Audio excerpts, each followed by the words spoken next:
Salom hammaga. Bormisizlar, omonmisizlar? Men hozir bitta narsa haqida aytib o'tmoqchi edim. Uylarni yig'ishtirayotgan vaqtda ana bu ya'ni dori-darmon turadigan tokchani yig'ishtirayotgan vaqtda mana bu Filmox ukolini shpritsdan topib oldim. Bu qon suyultiruvchi hisoblanadi bu ukol. Bu qon suyultiruvchi hisoblanadi. Men o'yladim, rosa bu masalan bizning oilamizda hech kimga kerak emas bu narsa. Qanday bu bizning tokchamizga kelib qoldi ekan deb o'ylab o'tirganimda bitta narsa esimga tushib ketdi.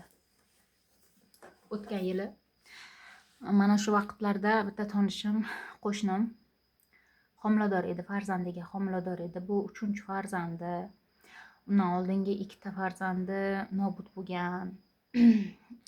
Bittasi yoshroqda nobud bo'lgan, bittasi 2-3 yoshligida nobud bo'lgan. O'zini sog'lig'i ko'p homiladorlikda ko'tarmaydi. Rosa muammolari, nimalari ko'p edi sog'lig'ida. Men onam o'zi hamshira edi. O'sha uchun biz ukol qilishni o'rganganmiz. Lekin o'zi asli meditsina tomonidan men hech qanaqa hujjatim yo'q, boshqam yo'q. Men faqat o'zimizga qilaman. O'sha ayol kelardi bizanikiga, bu kindikdan qilinadigan ukol. Mana shu ukolni menga qilib qo'ying. Nima deb, chunki rosa homilador bo'lganidan to tuqqunicha deyarli har kuni ukol olib homiladorlik davrini o'tkazganda u inson. Doim kelardi. O'sha ayolni quvonchiga sabab bo'lgan shpritsda bu. O'sha ayolni quvonchiga, farzandli bo'lishiga sabab bo'lgan shprits bu. Sog'lig'ida rosa kuchli muammosi bor. Homilador bo'lgandan to tuqquniga qadar u ayol faqat va faqat ukol bilan shunaqangi qo'llari ko'karib ketgan edi. Men betlaridan ham tusha olmay qolgandim oxiri. Chunki tromba, chunki bu yerda tomir ingichka hisoblanadi. 1-2 marta ulangandan keyin tromba hosil bo'ladi bu yerda. Rosa nima desam, rosa qiynalib yetishdi-da bu farzandiga o'sha ayol. Men chunki o'zim bilaman, boshidan ne kunlar o'tganligini o'zim bilaman bu ayolda. Juda ko'p nima qilganman, yordam qilganman bu borada.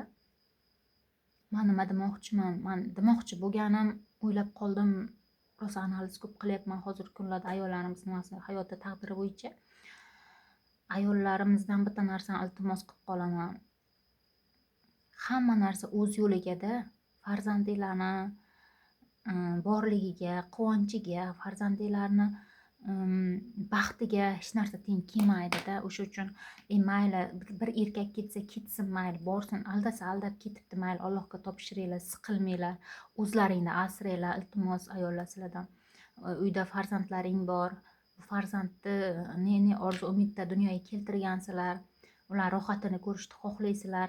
Mayli bosh ko'zimdan sadaqa shu olib ketsa olib ketibdi, shu 30-40 million pulimni olib ketsa olib ketibdi, o'sha 10-20 million pulimni deb bosh ko'zlaringdan sadaqa qilinglar. Bunaqa insonlarni qaytib o'zlaringga yaqinlashtirmanglar. Faqat o'zlaringni asranglar. Uyda sizlarni farzandlaring kutyapti, sog' salomat kutyapti. Bu farzandlar ertaga inshaalloh nasib katta inson bo'lgan vaqtda balki dunyo tanigan futbolchi bo'lib ketar, balki dunyo tanigan bir mashhur inson bo'lib ketar. Chunki bejizga emasda, 50ga yorug', 50ga qorong'u degan gap bejizga emasda. Hozir yoshliklaringda shu sinovlar kelyaptimi? Demak, sizlar farzandlaring orqasidan yaxshi kunlar ko'rasizlar, yaxshi nimalarga, hayotlarga erishasizlar, chiqasizlar deymanda. O'sha uchun bor e'tiborlaringni o'shalarning kelajagiga qaratib, o'shalarning quvonchiga sarflanglar.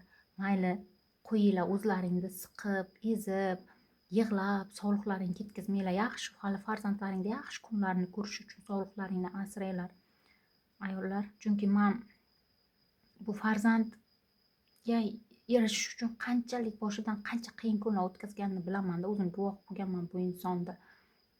Rosa qiyin kunlarni boshidan o'tkazgan. Endi yaxshi, inshaalloh farzandi katta qiz bo'lsin, katta inson bo'lsin, rohatini ko'rsin.